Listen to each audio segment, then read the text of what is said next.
50% of men aged 18 to 24 have never approached a woman in person in their life. And like even higher percentage, 18 to 30, haven't approached a woman in the last year. Is this downstream from Me Too?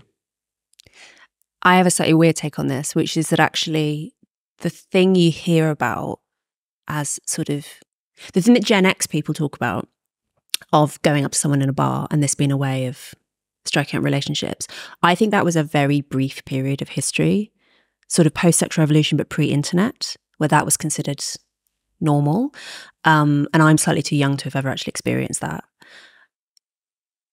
The normal way, actually, that people start relationships in the vast majority of cultures is to be like, it is like semi-arranged marriage, right?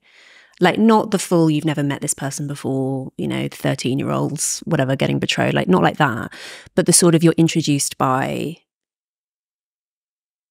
family members, mutual friends, you're known in the community, you go to the same church, whatever it is, and then both of your families like consent to the marriage and it works out okay. But the expectation isn't like, the expectation of marriage up until relatively recently was that you would have an economic relationship, and a reproductive relationship, but you weren't best friends. And actually, I don't think husbands and wives used to talk to each other as much as they do now. I think people used to have much more homosocial kind of lives. You'd hang out with other men, you'd hang out with other women. You wouldn't necessarily hang out a lot with the opposite sex, including your spouse. So this idea that like the going up to a person in the bar is like the normal and natural way of starting relationships, I don't think is historically accurate. That's interesting. So the male aversion felt fear of approach anxiety, which every guy listening is aware of, apart from the psychopaths, right?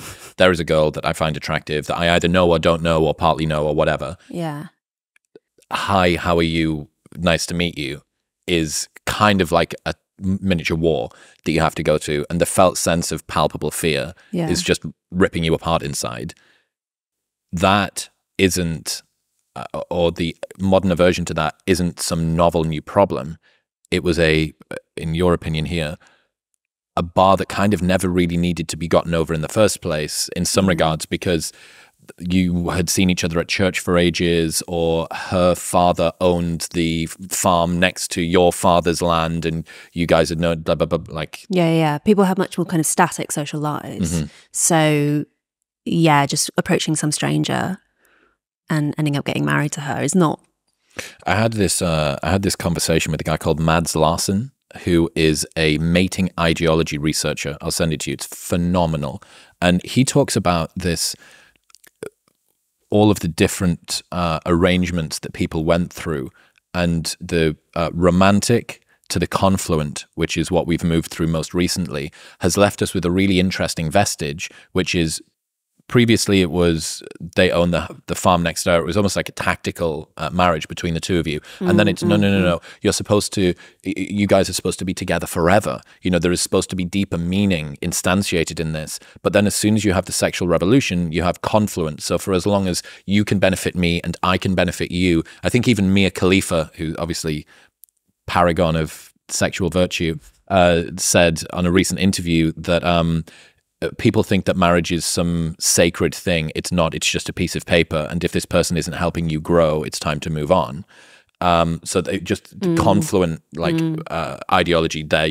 Helping you grow. Front and center. You need to be helping them grow. What does that mean? Yeah, I'm not sure. Yeah. Helping you prepare for your next porn scene. I don't know, whatever she meant. So you have this really interesting thing, which is that both the two most recent cultures have kind of got like conceptual inertia inside of our heads, that we have this sense, and we were kind of told, and maybe some people think that it's true, that you're supposed to find a person who fulfills you, who is your confidant, your best friend, your the sexual paramour, the co-owner of your children and the household and all the rest of the things. Yeah. And yet modern culture is this more confluence thing, which is they're supposed to benefit you and help you grow. And these two things kind of bounce off against each other. And then, if we look back ancestrally at what we're predisposed for, it's fucking neither of those two, right? Like, you can say what you want about the truthfulness or utility of both of those. It wasn't that. And it seems like serial monogamy is what we're built for, some combination of polygyny and serial monogamy. And all of these, the existing base rate of what we are, plus the two most recent cultures, are just like the Bermuda Triangle of mating ideologies inside of our mind. Yeah. There's this book called The All or Nothing Marriage, which is about sort of, this modern conception of marriage, where exactly this, you put so much expectation on your spouse that they will be, you know, you will be perfectly sexually compatible, perfectly like conversationally compatible, you know, everything is perfect. And obviously for loads of people that isn't going to be true, and that's not going to be true for 60 years or whatever that you might be together. And so you end up with this all or nothing thing that, like, some people have absolutely fabulous marriages and some people just, they can't possibly take the strain, and so they collapse. And the authors compare it to Maslow's hierarchy of needs, where, like, if you're in a situation of economic subsistence, you basically just see your spouse as like your economic partner with whom you have children, but your expectations are not that high. And then you reach the point where you're so affluent, right, in contemporary culture, where you kind of regard marriage as fulfilling all of these like esoteric psychological needs, which is just not reasonable. So I honestly, this again, Mary Harrington, endlessly quotable. She has this saying that we should abolish big romance. Yeah, that the idea of having these incredible like romantic expectations of your spouse is just pretty much setting yourself up to fail. One woman meme machine, isn't she? Yeah, she really is. What was your thing? It was you that reminded me of a story that I'd forgotten from my childhood about ladies dropping handkerchiefs. Oh, right. As a way of like demonstrating interest. Yeah. So I had this thing with me and David Buss came up with this solution around women cultivating receptiveness if they want to improve their dating prospects. Right. Now, in a post-Me Too world where we're worried about women's safety, especially sexually, this is something that is kind of difficult to say. But again, if you want to work within the confines of how reality is, not how you want it to be, I think that women cultivating receptiveness accounts for the male approach anxiety problem, right? That, you know, a longer lingering eye than you think, or like, you know, smiling at somebody as opposed to doing the why men love bitches, treat him mean, keep him keen kind of approach. Men are going to be so bad at receiving those signals though, don't you think? Have you ever heard that the average man of 130 IQ has the like emotional social receptivity of a woman with 70 IQ? Like the difference. This is why my husband. So you're and saying I, that we're actually socially retarded? Yeah. Yeah. My husband and I, like, my husband calls me a witch because I can like I'll be able to like sense there's something off. You with are this particularly person. witchy today with the olive as well. Yeah, yeah. I think it's just women. I think we are just witchy. That's why you were burned at the stake. You can just like sense that something, I don't know, facial expressions, whatever, something, which most men are just oblivious to. Blinkers on. With some exceptions, clearly. Well, okay, so yeah, well, let's take that as the thermodynamics of the situation, that men are, their EQ is 50% of what a woman's is, essentially. Yeah. If that is the case, leaning in even further to not being receptive is going to make said blinkered man even less capable of understanding that maybe you're interested. Oh, yeah. Right? Yeah. So I just think that, again, another confluence of the Hydra's head of lots of stuff that's going on, the multifactorial problem.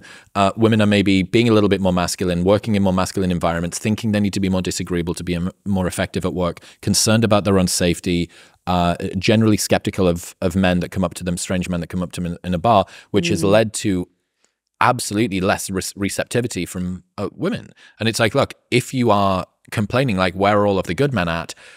Look around a little bit if you can when you're at your CrossFit class or you're doing yoga or you're doing whatever. And if some guy comes up to you and asks some awkward, clunky question, but he's kind of cute, like, don't just presume that he's asking the question. Like, use the witch clairvoyance, right? Tap into the astral realm or whatever it is that you do, and think, oh, yeah. Have you heard of the male overperception and the female underperception bias?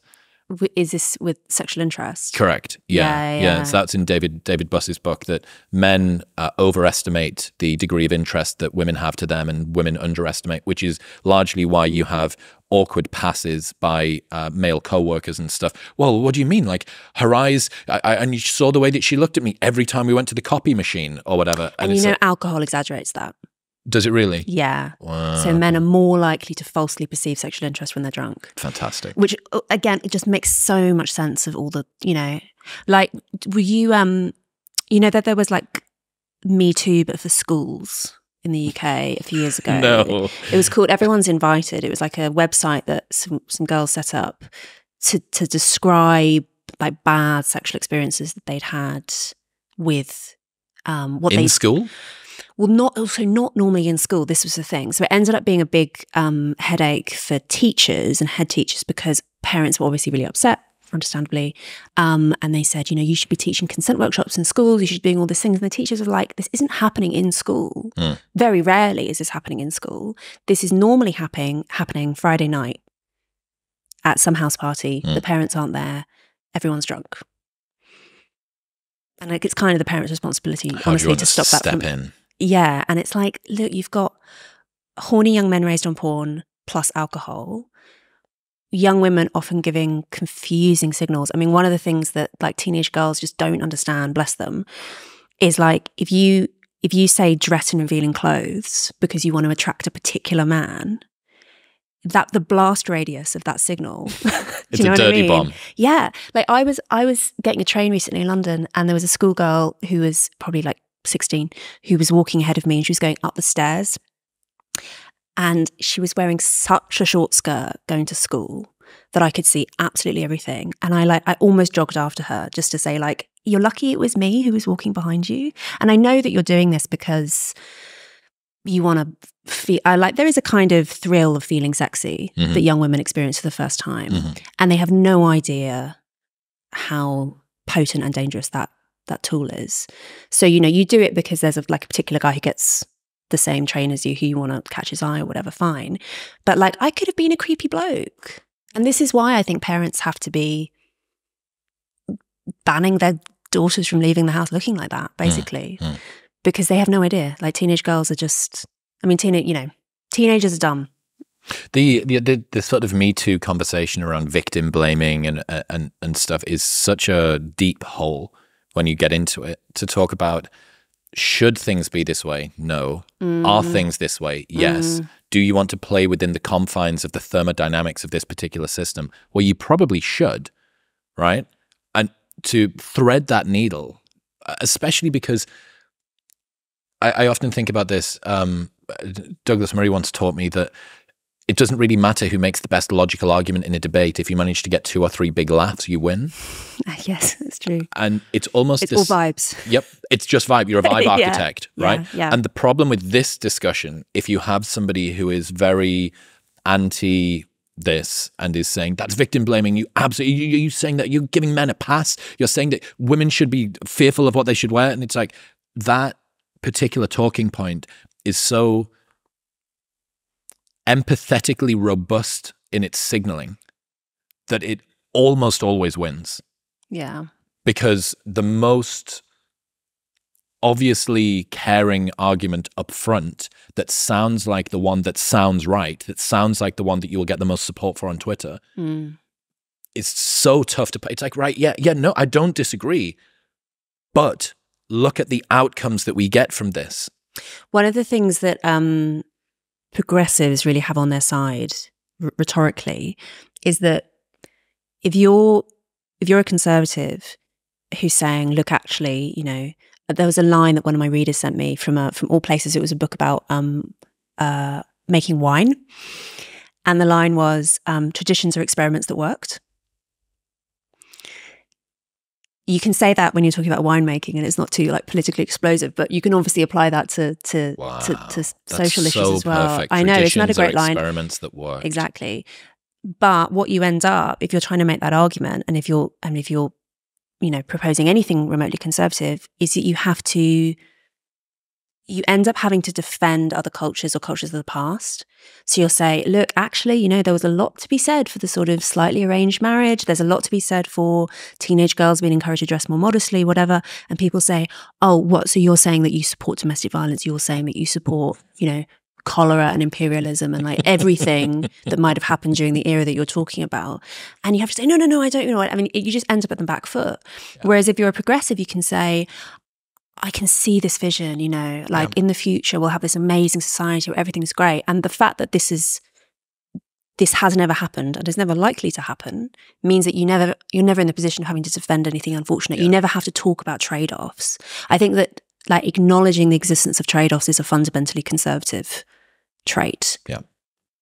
Thomas Sowell, there are no solutions, only trade-offs. Yeah, it's really painful, but it's true, unfortunately. In other news, this episode is brought to you by Cozy Earth. We sleep 1/3 of our lives. Do not spend 33% of your life in anything other than unbeatably comfortable sheets. Getting a good night's sleep is the ultimate game changer, and the sheets that you have are a massive determinant of just how comfortable you feel. Cozy Earth has the most premium bedding and loungewear that I've ever found. They're made from super soft viscose from highly sustainable bamboo, temperature regulating so you will sleep comfortably all year round, and an enhanced weave quality that won't pill. So it's higher quality, will last longer, and you will have a more comfortable night's sleep and wake up feeling more rested and revitalized. Plus, there is a 10-year warranty on all of their products. That's how confident they are that they're going to last. But don't just take my word for it. Oprah has chosen Cozy Earth as one of her favorite things for 5 years in a row now. You can get an exclusive 35% discount site-wide on everything by going to cozyearth.com/modernwisdom and using the code modernwisdom35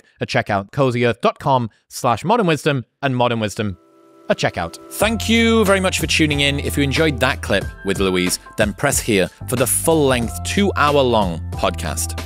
Go on. Give it a press.